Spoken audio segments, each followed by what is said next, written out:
my mic.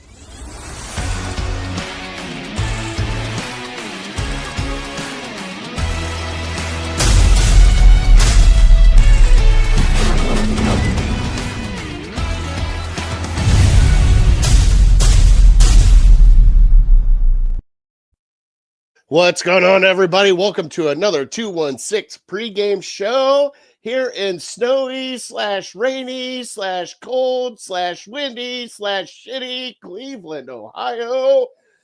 I am Jared Fatty Baby. He is Brian Phillips. Welcome on in. Join us here in the comments as we get their pregame show today. As we are going to be talking last week against the Raiders and this week against the 49ers. And somebody's over there super excited to just bust my chops about a certain quarterback that is on this this Browns roster, not Deshaun Watson. But here we go. Brian, how you doing, bud? How was your Thanksgiving? Everything good?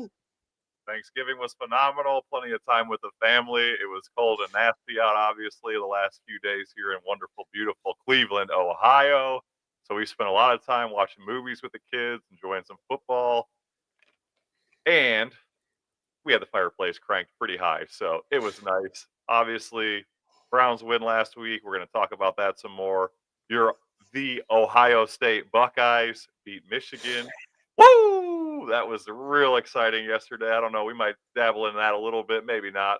And as you mentioned, we've got some celebrating to do. We've got some victory laps to do. Your boy Shedeur Sanders looked way better than any other quarterback has looked in the Browns uniform this year. So, of course, I'm excited. Let's go back into it. Let me let you lead the recap for last week this time since, I'm just glowing. I'm just so excited. I got the jitters right now. God, I hate you. I hate you right now with this. Justin asked, did I eat the whole house for Thanksgiving looking a little stuffed? Not gonna lie, deviled eggs did not last long in our house. They were gone here pretty soon. All right, so recap against the Raiders. We had a tremendous defensive effort, followed up by a Quinshon Judkins Wildcat touchdown twice. One long pass from your boy Shedeur Sanders to Isaiah Bond, where everybody was like, no, don't throw it to him. No, don't throw it to him, kind of thing. But we ended up coming out with a win. You and I were very close on our parlays. I missed mine by a field goal, which we will talk about that field goal at the end. Son of a bitch, Kevin Stefanski. You lost by, a yard and a half with Jerry Jeudy high-stepping? I lost by half a yard, and I'm still bitter about it. Yep. Yeah, so we were close on our parlays, but we were right sort of on our predictions for the game, game-wise. But it was a great game. Defense, like I said, was just 10 sacks total. They could do whatever they wanted with that team, and it was a bend but don't break. I know that Geno Smith got a few passes off. I thought at some point in time we would see Kenny Pickett go in because Geno Smith was getting bounced around in there like a pinball machine. It was not looking good for him. But we did on offense, we did what we had to do to win, and it was not turn the ball over that often. I know Shedeur had one pick, but he did get one touchdown pass from Dylan Sampson, who busted out a 77-yard screen pass. So I don't know if that's considered a touchdown pass or just more effort from the running back. Just letting you know there, you wrist up fan. But I do have to say, watching Shedeur play on Sunday, now that I have taken some time to reflect, did look better than Dylan Gabriel. We got to see some more passes down the field. We got to see this offense kind of open up a little bit. Did see him actually work on his footwork. He did not run backwards by 75 yards. He actually stepped up a couple times in the pocket, which was nice to see. Offensive line looked like they played the best that they have played all year. Even Jack Conklin, which I thought he might have gone out in that game with a hangnail or, something like that, just a stub toe, something. I thought he was going to be out for that game. As you can see, I still have my hate for Jack Conklin. But, I mean, what did you think of the game? Obviously, you had to be happy because I was getting texts from you the entire time going, when are you going to miss Shedeur Sanders? It's the greatest quarterback ever. I'm not ready to crown him as the greatest quarterback ever yet. Not yet. We got a long way to go. But I will say, I mean, you have to admit the drastic improvement in just 1 week from the Ravens game, the half that he was basically running backwards for his life, to that Raiders game where they didn't bring as much pressure, but you could definitely tell that he was more comfortable. Like you said, he stepped up in the pocket several times. It was just like night and day. And I wasn't even expecting that much improvement, I guess. So to see the improvement that he made was great, and it makes me excited for what's to come. If he can just continue to build on that, win or lose for the next 6 weeks, if he can just continue to build on that and continue to hit just a few deep balls, I mean, it's not going to take much, right? Like, all you got to do is scare the defense a little bit that it's even a possibility, even if it's an incomplete deep ball. You know, what we were running with 99-year-old Joe Flacco and then, um, 5'2" Dylan Gabriel, where we couldn't complete anything longer than a 5-yard pass. The entire defense was not scared of anything behind them, and it showed, right? And that was the offense that we were running. We were playing now with the combination of Tommy Rees calling plays and Shedeur Sanders actually having the cojones to throw the ball down the field, unlike Dylan Gabriel. I think that's going to help us tremendously in the run game and everywhere else. By the way, the run game was terrible. Not Judkins, but the offensive line in a run blocking scheme. I don't know what their grade was, but he was getting hit in the backfield almost every single play. So the run game wasn't helping much. Obviously, you mentioned that the defense was phenomenal, right? Another amazing performance. And, Schlesinger, Mason Graham just continue to evolve. Devin Bush, he's having a career year, starting to look like a former first round pick that the Steelers thought they were going to get. And even Tyson Campbell. I mean, I have finally, I think I'm cooling off on wanting to fire Andrew Berry right this second. I have paused a little bit. He has had quite the year. I mean, Malik Collins signing might be the free agent signing of the year. The man's on pace for double-digit sacks.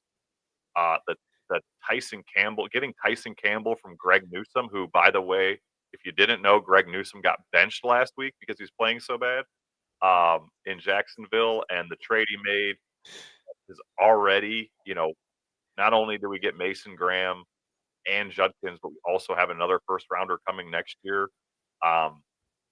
He's maybe, and I say this sparingly, maybe shown enough for me to want to just see what to do for another year, especially if Shedeur continues to improve at the rate that I'm thinking he could improve.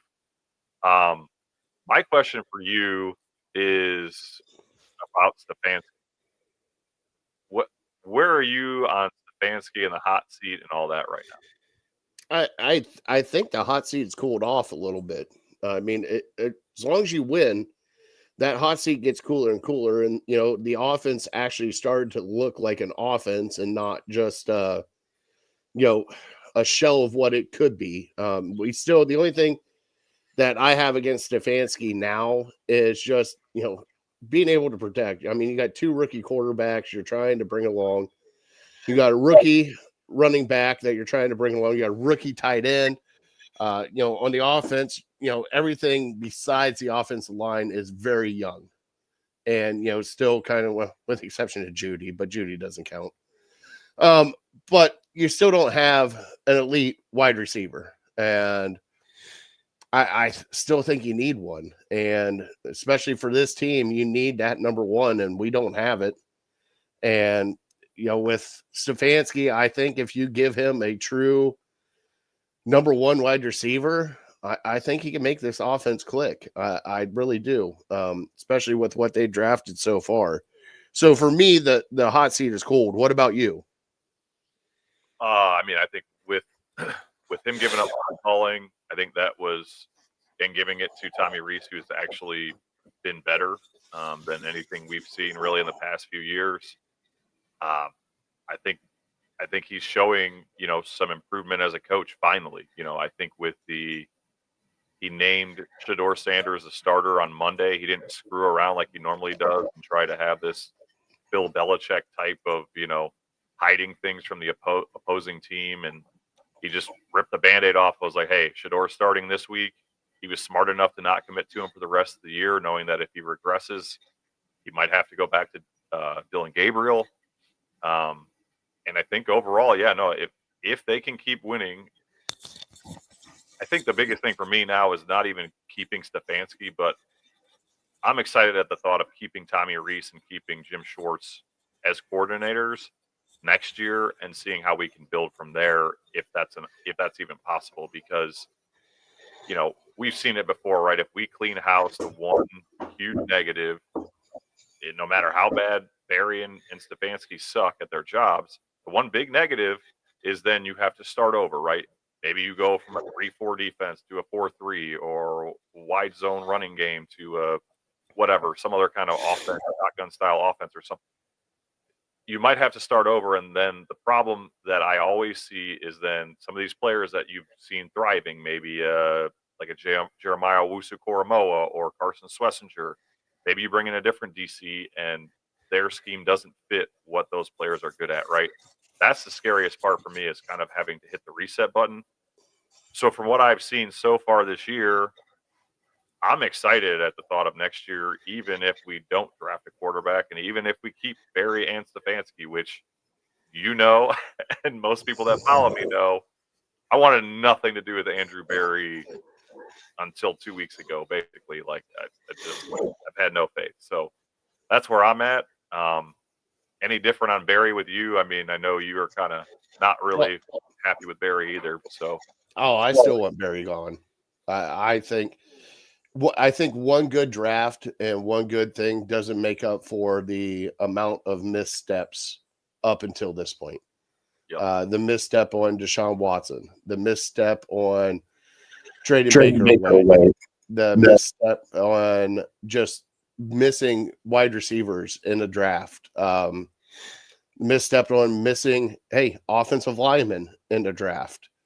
You can't do that. Like, everybody can draft and still get a good offensive lineman in here, and we can't. And either they're injured or they end up being like Jed Wills and just not panning out, or dare I say Zach Zenner, who has been a healthy scratch half a year, and he was one of your top picks, a year ago.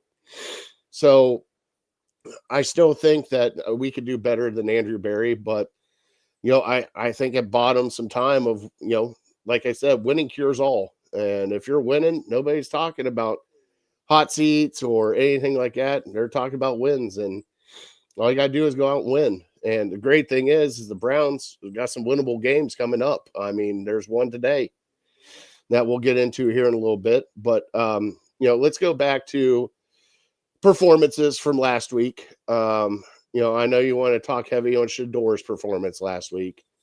So we'll start there. Shedeur passed for over 200 yards, 1 touchdown, 1 interception.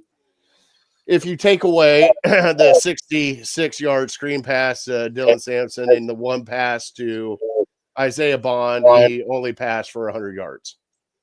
So take 2 big plays away, and it was kind of a mediocre day for Shedeur Sanders. And I am excited to see what happens today, if he can actually progress and get better. We'll find out here in an hour or so. So, yep. Other than that, the running game, like you said, was not the greatest. Junkins did score, 2 touchdowns, but it was pretty much all defense. What were your thoughts on your boy Shedeur and, the rest of this offense last week? Well, I mean, again, I think you mentioned it. His numbers are pedestrian, right? It's not like he lit the world on fire. The biggest things I noticed is we didn't look like we had the 32nd best offensive line last week. And I don't think that has anything to do with, talent or anything. I think, you scheme up and you have a quarterback who can get the ball out and, can make things happen and move around in the pocket. I think that's a big reason as to why they looked better. The run game was not great. We both have talked about that now. The screenplay, although, again, you can say what you want. Dylan Gabriel had a great opportunity to hit Malachi Corley for a exact same play, and he missed Malachi Corley by about 30 feet over his head. So I know the bar is super low, right? The bar is so low as Browns fans, and unfortunately, that's just where we're sitting right now since we got rid of Baker Mayfield, and prior to that even. But you can't take away from him the completed passes that he had, and I'm excited. I mean, you could feel it. You could see the team had a different energy last week. Whether you're a Shador fan or not, I mean, you can tell he is definitely a leader, right? Like he brought an energy. You had Myles Garrett sitting there on the sidelines with his eyes wide open, watching as he just threw that whatever it was, 53-yard bomb to Bond and connected, by the way. Which if Bond could somehow kept his feet underneath of him, could have easily been a touchdown, right? And the other thing that I really like is the Wildcat right now. I think obviously that's a Tommy Rees thing, I believe, or at least that's what I've researched. And I mean, as far as some people on the internet judging for bringing Shador out of the game, like, man, if it's not broke, why are you trying to fix it, right? The Wildcat has been successful. I think 4 out of 4 times has resulted in a touchdown. All 4 times that they've tried to use it in the goal line situations, and they haven't even put any wrinkles in yet, right? Like, the defense just keeps playing it as if they think that Judkins is going to throw the ball. So why not just keep it up? You know what I mean? Don't take risks. Don't put Shador or even Dylan Gabriel in those tight window situations. But like I said, there's obviously a lot of room for Shador to improve. But again, he hit the plays that he needed to hit, and I don't have the statistics. I don't know why it's so hard to find an average depth of target around here these days. Maybe I just don't pay for the right subscriptions. But if you look at Shador's ADOT versus Dylan Gabriel or even Joe Flacco when he was here those first 4 games, I would be willing to bet that his average depth of target is way further than either of those guys, which, obviously then you're going to have less chance of completions. And I also noticed that he was throwing the ball away, which he didn't do against the Ravens, and he didn't do a whole lot in college. So for him to just throw the ball away and live to see another down, I mean, it was a lot of improvement for a guy who had big question marks on, and I obviously thought was worth much higher than a 5th round draft pick. You maybe not so much. What from a game and a half? You're on mute still. On a game and a half, I want to get the blood pressure pumping. I want to make sure you're alive here, Patty. Do you think that he's worth a better grade than a 5th round draft pick at this point in his 1.5 game sample size? He's a 5th round pick. He's a 5th round pick. Okay, so no, hold on. I know what you're going to come back with because Dylan Gabriel is horrible. Did I want Dylan Gabriel in the 3rd round? Hell no. Did I want Dylan Gabriel at all? Hell no. So I don't know what you're wanting from me because Dylan Gabriel was not even close to being on my draft board. And I was expecting him to not even be drafted and be like a free agent pickup. But no, here come the Magical Browns going, hey, he's 5'6". Let's bring him in here. He's left-handed. I love it. But yeah, no, I think after time and after watching that game, he should have been better than a 5th round pick. Yes. Don't balloon it up to where he's like, oh yeah, he was a 1st round pick. Mel Kiper's number 1 overall. Yeah, he's still not there yet. Calm down. And I would give him a better grade if he did come with mashed potatoes and cranberry sauce. I'm not going to lie. I would. So I guess for me, obviously we're playing this week to week now with Kevin Stefanski. What do you need to see? Because I've seen, obviously we're in mock draft season, right? There's a lot of mock drafts out there. Some of them are saying the Browns are going to pick up a quarterback early. Some of them are saying we won't. Obviously, that's probably dependent on how people feel about Shador Sanders, pretty much solely. So, what would you like to see in these next 6 weeks, or is there enough that you can see in these next 6 weeks to to be comfortable not drafting a quarterback in maybe the top 10 picks or whatever. Well, the next 6 weeks, if you don't take a quarterback next year, that means you need to be 100% sure that Shedeur Sanders and you're going to ride with him next year. Yep. So for me, for that to happen, he's going to have to steadily grow. He's going to have to bring up his completion percentage. He's going to have to bring up he's going to have to stop making some mistakes, and he's going to have to look like, I'm going to compare it to somebody, and it's hard to because of the offense that he's in. He's going to have to look like Brock Purdy. He's going to have to go out. He's going to have to be okay with throwing the ball away and not taking chances, but also taking chances when they're there. But for me, as long as he is steady enough and looks like an above average quarterback, I would be okay not drafting one in the first round next year. Now, I'm not saying I'm not drafting one next year, but I wouldn't be drafting one in the first round next year. So, if that's the case, what are you doing in the first round? Wide receiver, offensive line. I'm telling you, like if I was GM of this team going into next year, it would be offensive heavy. And I mean, superiorly offensive heavy. Like defense looks good right now. We have people on defense that we got locked in, Schlesinger's there. I might look at another safety, maybe another linebacker, and maybe a slot corner. But the rest of that, I'm looking at offensive line. I am looking at maybe another running back. I am looking at wide receivers. I am looking wherever I can to get some help on this offense, and especially in the wide receiver room. Somebody from Ohio State would look great in the Browns uniform right now. I would love it. Number 17, buddy. Just keep on, come right on up 71, buddy.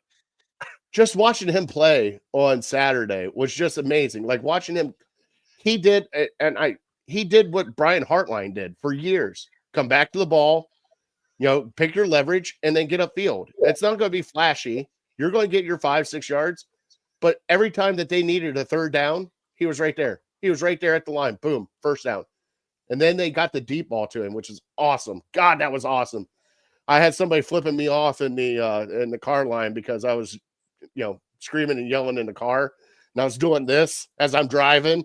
Guy thought I was flipping him off, and I'm like, yeah, blow it out your ass.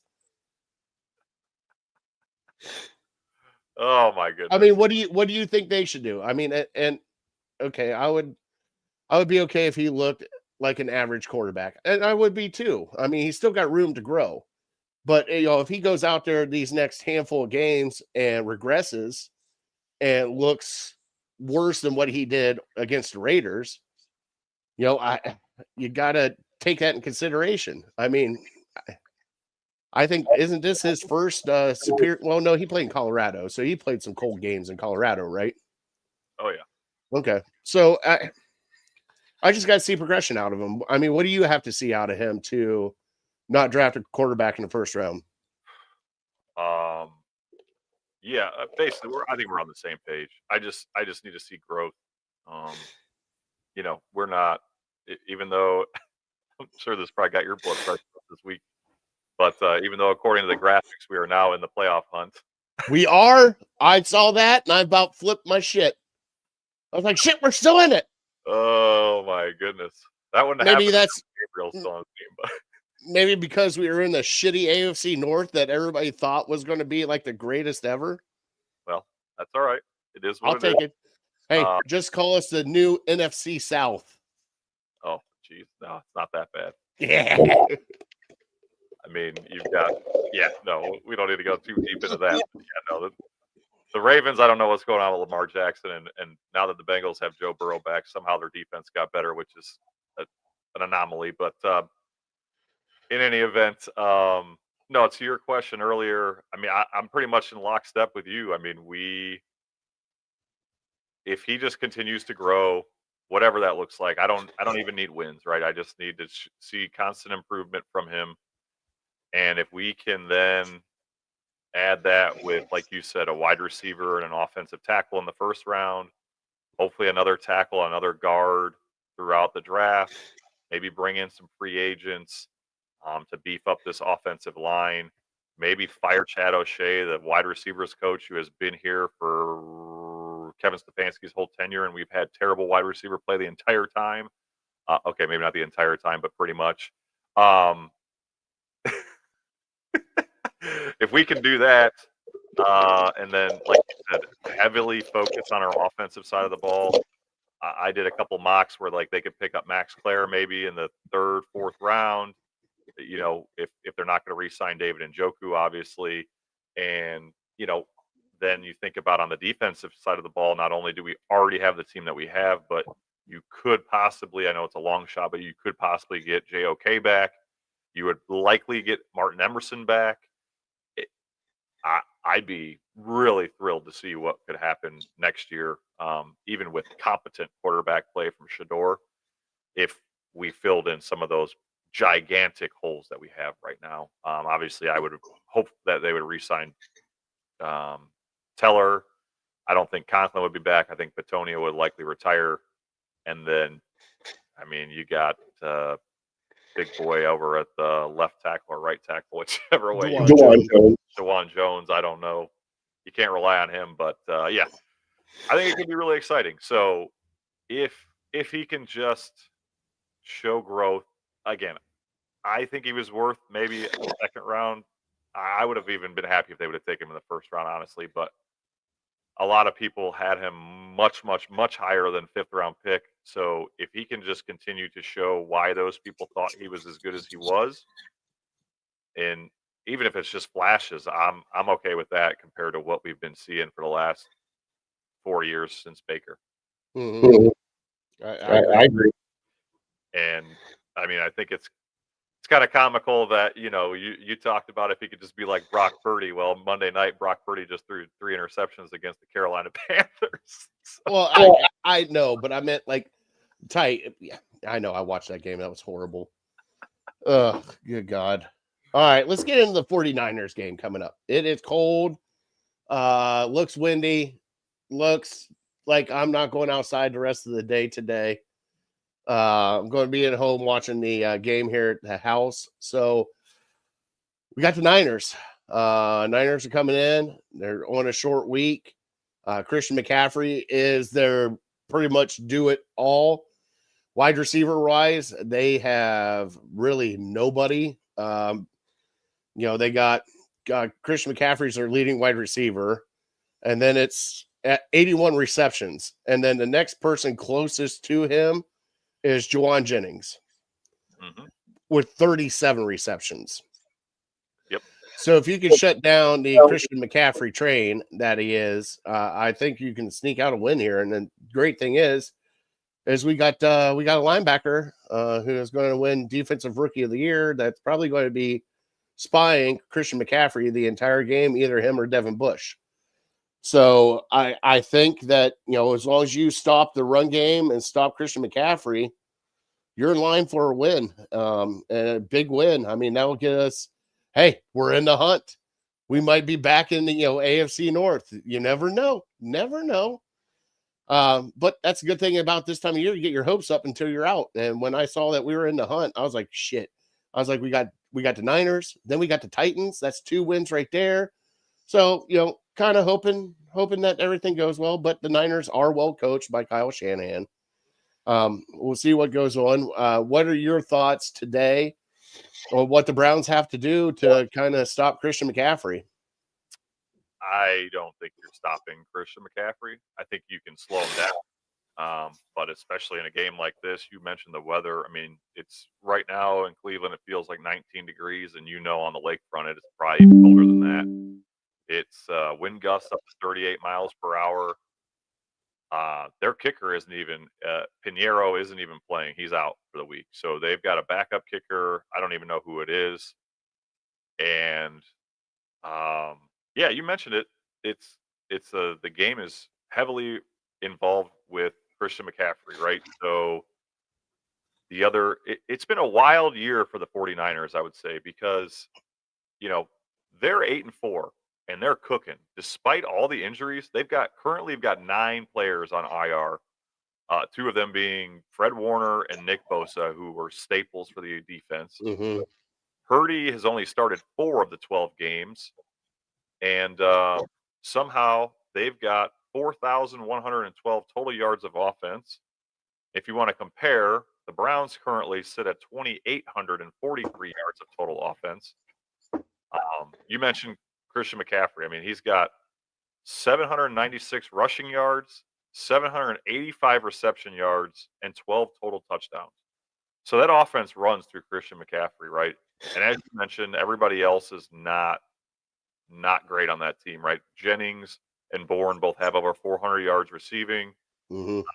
Bourne has no touchdowns. Jennings has 4. Even Kittle is having, I know he was injured for a couple weeks to start the year, but he's only got 329 yards on the season and 5 Kittle went on the IR for 4 weeks, so it wasn't just a little bit. He was out for an extended time. Well, even so, I mean, even if he was out, 5 weeks, that's still 7 games that he's only put up 329 yards. So, Purdy's not playing great. We just talked about that. He threw up 3 picks last week. He is currently sitting at 8 touchdowns and 7 interceptions. And I mean, I think,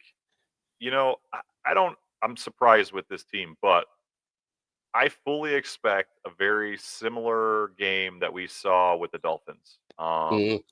A-Chain and Christian McCaffrey, I see a lot of similarities there.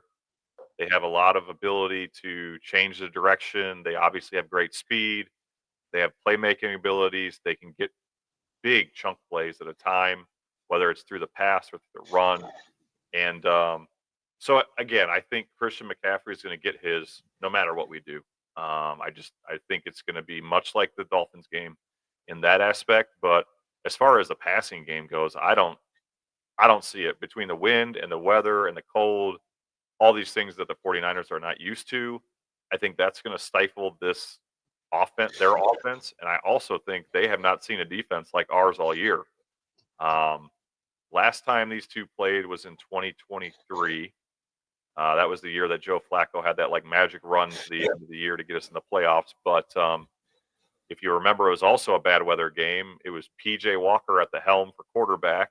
We had that circus of quarterbacks through.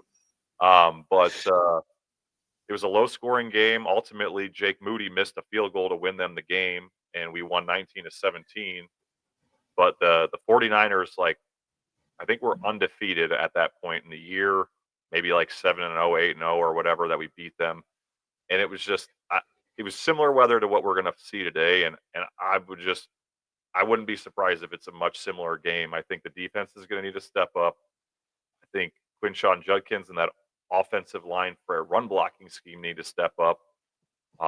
You can't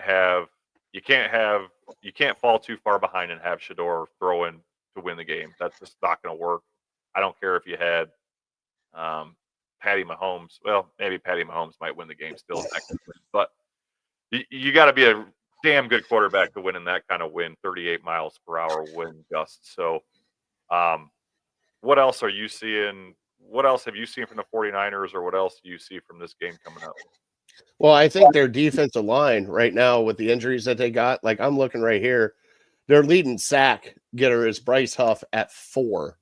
Second is Nick Bosa at 2, who's out on IR. So they're not going to get pressure on your quarterback. So I think with that being said, I know it's going to be 38-mile-an-hour winds, but I think you can take advantage of this, especially if Shedeur has time, and passing game might actually open up today a lot better with them not being able to rush a quarterback. And I think this might be, oh God, I don't want to say this. What? Huh? It might be a good game for Shedeur Sanders today. I said good. Don't you start getting.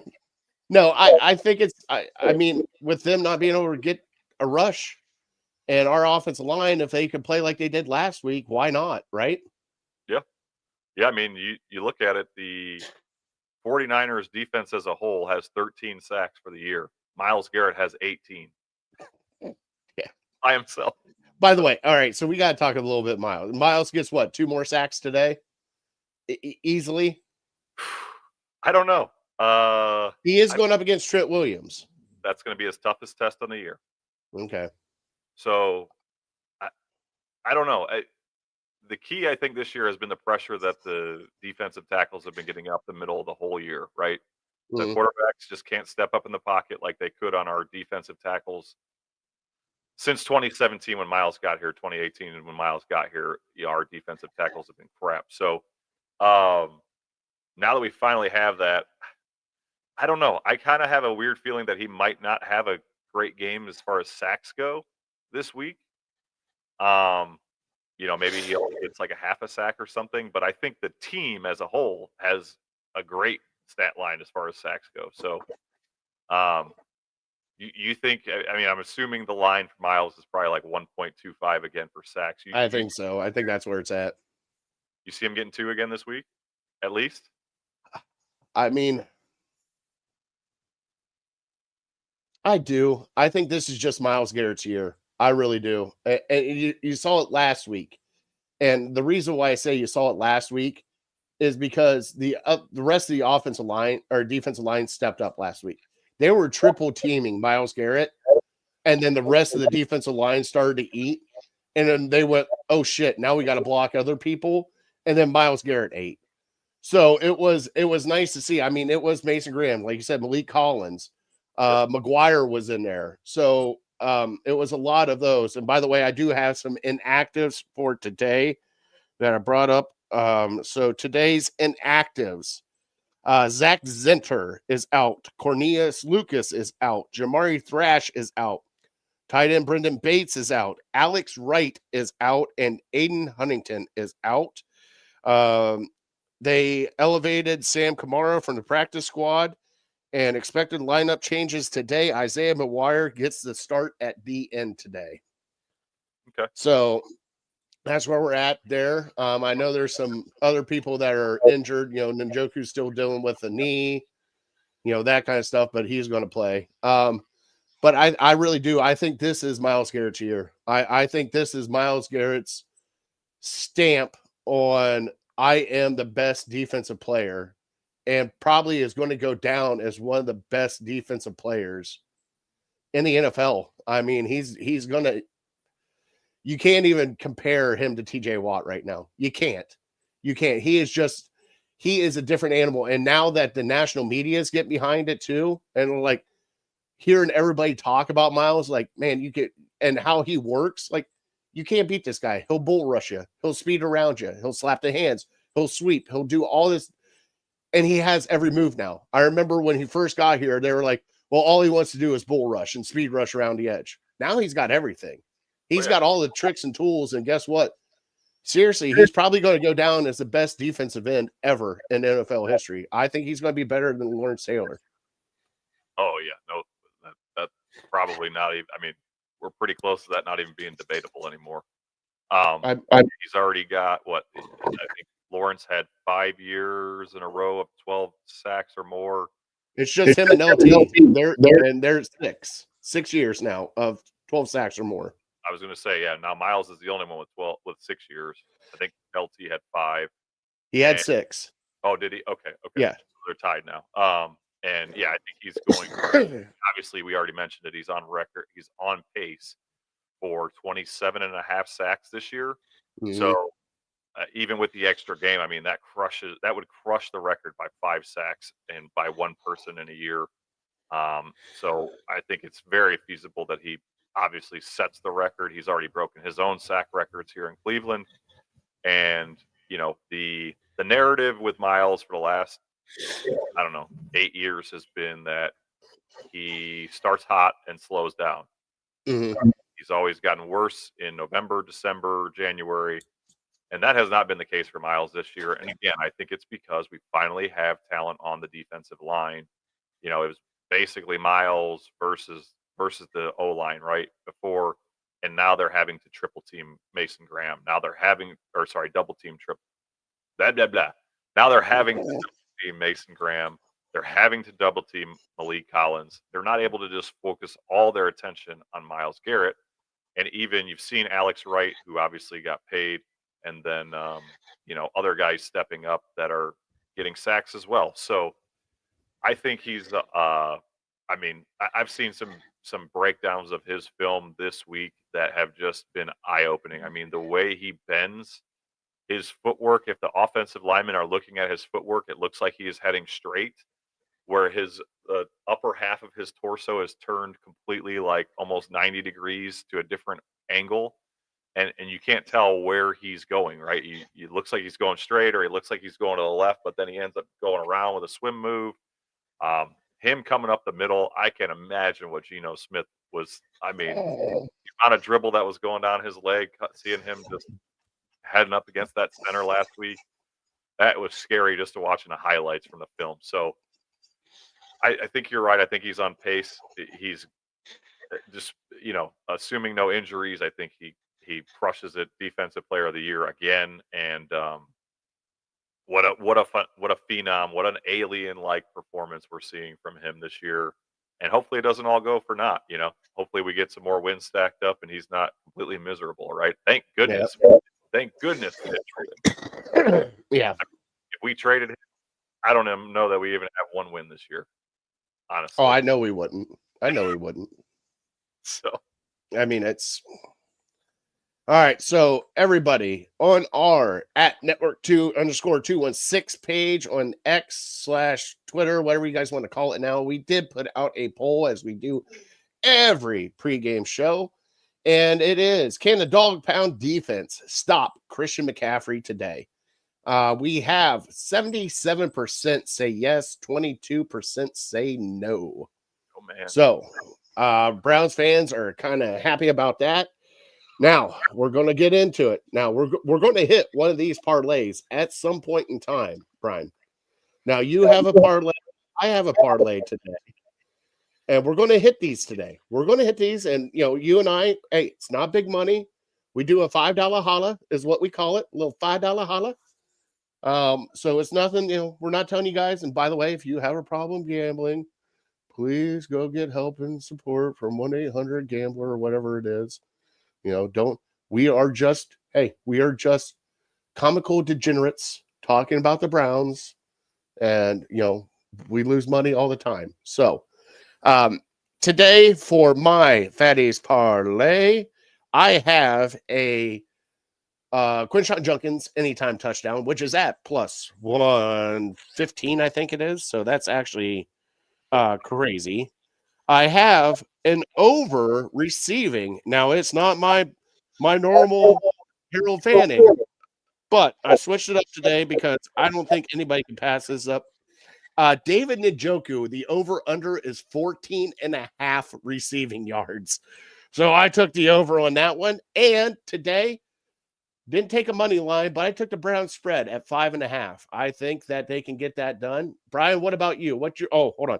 My 3-leg parlay, the $5 holla that will win you $28. I have a whole different. We usually review these before the show, and sometimes there's a lot of overlap, right? But today we are different. So today I have, I think easy money is Quinshon Judkins 16 plus rushing attempts. I've also got George Kittle under 43.5 yards receiving. Now you might think that that's crazy. Number one, if you think about it, the Browns have shut down tight ends the entire year. There's not one single tight end that has had a big game against the Browns this year. There have been a few touchdowns, but not a whole lot of yardage. 2 years ago when the Browns played the 49ers, even in bad weather with Brock Purdy, Kittle had 2 targets for 1 reception of 1 yard. So I don't expect that to be much different. And then the third leg that I have is Christian McCaffrey. I already mentioned it. I think he's going to have a decent game, and I don't know that the Browns are going to be able to slow him down as much as the rest of the Browns fans are confident in. I've got him for 100 yards combined, rushing and receiving, some kind of manner, some way. You parlay those 3 together, you're at plus 284, which is just shy of the plus 300 that you would need for the boost on DraftKings. But I'm very confident in those. I was only a half a yard away last week, and thanks to Jerry Jeudy doing his stupid high stepping and slowing down in the middle of the field, he couldn't have got one more yard. So your boy is on some kind of hot streak aside from stupidity on the field. So hopefully this week it actually hits, and you can turn your $5 into I think $21. There you go. All right. Do you have a trivia before we get into our score predicts and bowl predicts for today's game?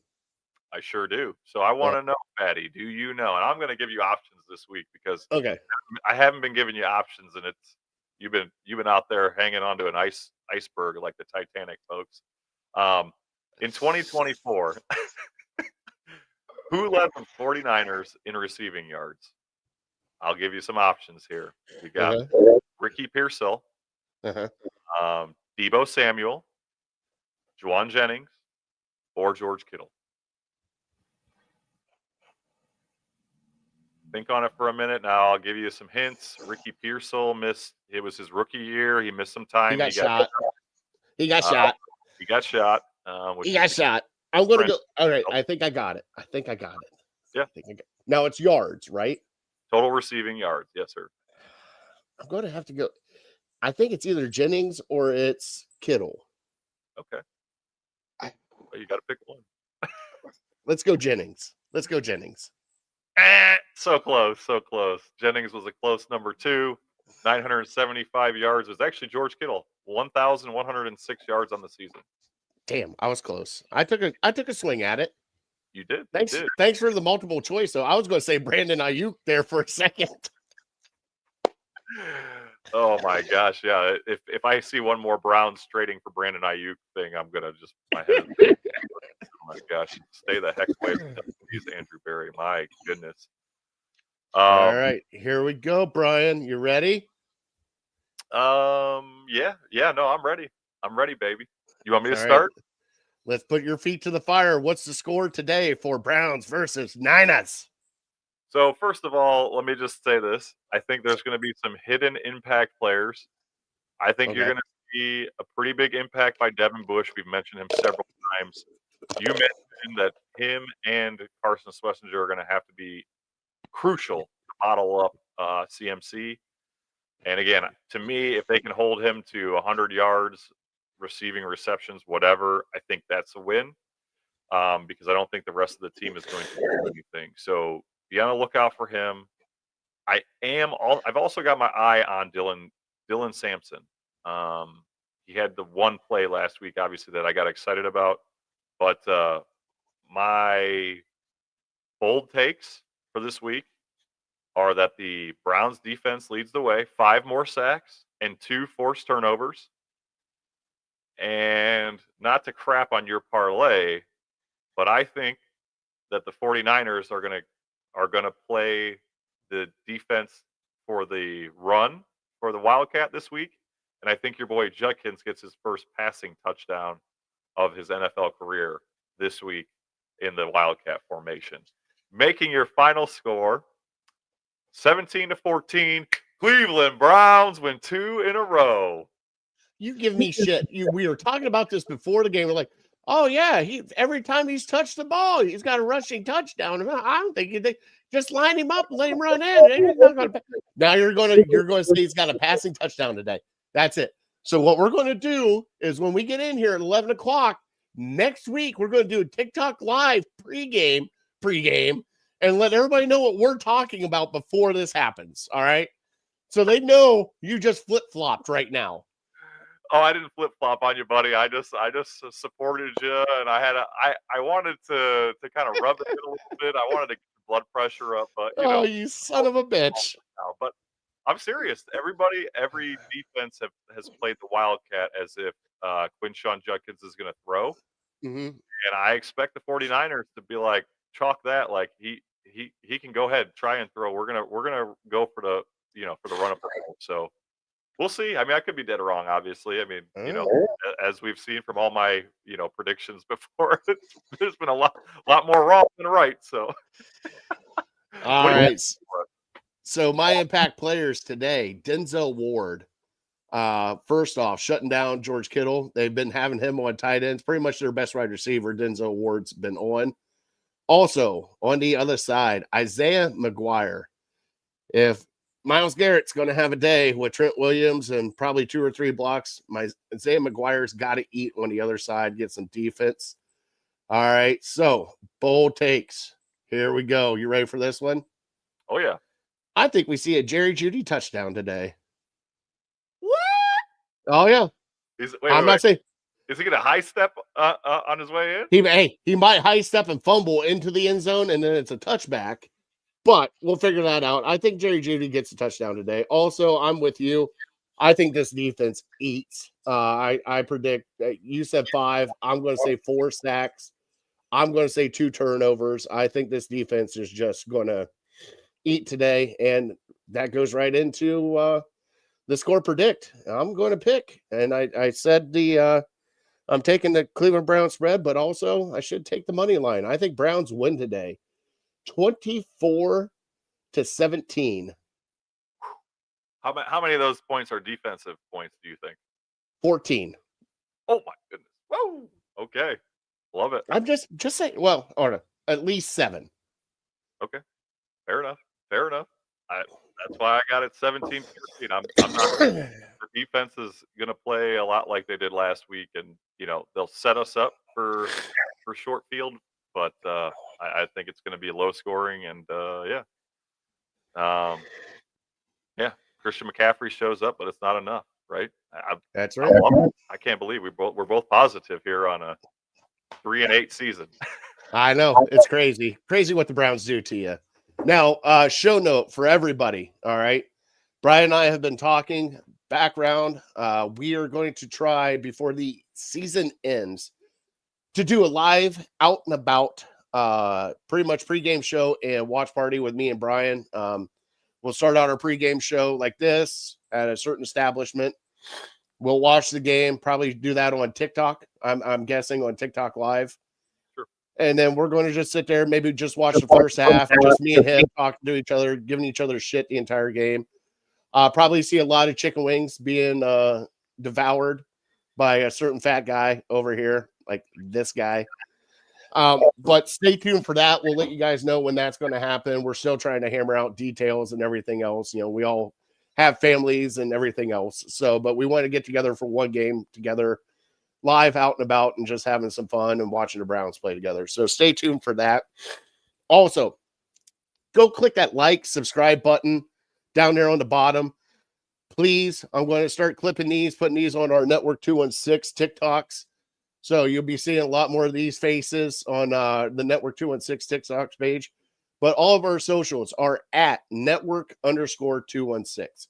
Catch us on YouTube, Instagram, all of our socials, Facebook, Twitter, X, TikTok, wherever you find us. Go give us a like, subscribe, follow us. And we might be having a prize soon for that. If we get a certain amount of followers, we might be giving away some stuff. That sounds like fun. So just saying. All right. There's a lot of good on the Network 216. I mean, there's a lot of couple other guys that are involved there. There's some good information there. Not only do we talk Browns, but there's some guys that talk about the Cavs. Really good information on the Guardians. Some behind the scenes stuff that you're not going to hear from normal everyday people. One other thing to mention, we do like to try. Obviously, some of you that have watched the show all year, we try to get people from the other fans of the other teams to hop on here. We've obviously got a Steelers fan and a Bengals fan. We've got a Steelers and a Bengals fan lined up for week 17 and 18. If anybody knows, or maybe you are a fan of the Titans, Bears, Bills, let me know. Reach out to me or Fatty. Let us know. We'd love to get you on to ask you some questions, or if you can send us some information with their contact information, whether it's Twitter or TikTok, whatever. Be happy to have them. That way we get the outsider's perspective. So be fun. Yeah, like Brian said, we got Across the Cavs that does all Cavs. We got the MLB Guard Cast with Brian Shaw and Mike Voorhees. Yep. You got Brian's Rust Belt Rivalry. You'll have my Illegal Ham to the Face. We also have the Dude Network on 216. They join us on Friday nights with some special stuff from them. Also, we have the Man Cave. You catch Mike Elk, I believe, on Monday afternoons. So, like I said, just go give us a like, subscribe. We got a little bit of everything. Everybody kind of talks Cleveland sports, but we talk, like I said, Legal Ham, we talk food. We talk a whole bunch of other stuff. You guys, I know you guys talk Ohio State. You guys talk some college football and your guys' stuff. Cavs, especially MLB Guardcast. Those guys definitely know their stuff. Brian Shaw and Mike Voorhees, they're actually getting ready to dive into the winter meetings for the guards this year. So go give us a like, subscribe, follow all those, and choose us for your sport content for the year. We would love it. Absolutely. All right. Let's go get a Browns win today, buddy. Hey, let's eat those W's. Eat those W's. Oh, yeah. Here we go, Brownies. Here we go. All right. We will see you guys next week. Have a great Sunday of football. Have a good one. See ya. Go Browns.